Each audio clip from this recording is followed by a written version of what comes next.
Depuis une cinquantaine d'années, la France est touchée par la désindustrialisation. Pour contrer ce phénomène et amorcer un nouveau cycle de croissance, la région des Pays de la Loire mise sur la recherche et le développement.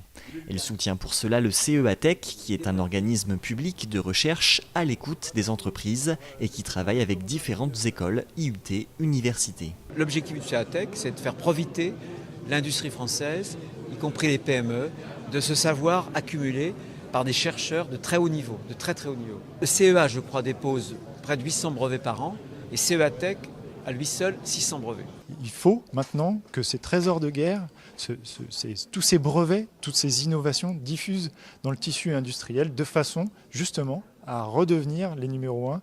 La région a investi 7,5 millions d'euros dans la construction de 3 nouvelles plateformes de recherche au CEATEC de Bouguenais. La première plateforme s'intéresse aux troubles musculo-squelettiques, la seconde au contrôle de grandes pièces comme celle des avions ou des éoliennes.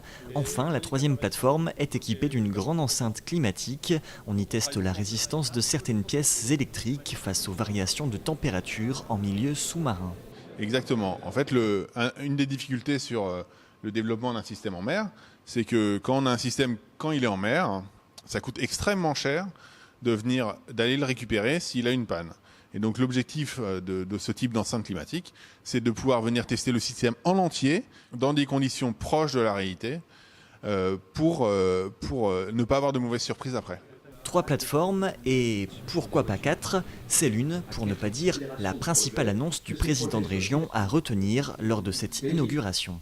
Il y aura bien un bâtiment, une implantation pérenne de CEATEC ici en région qui permettra une montée en puissance des moyens du CEATEC.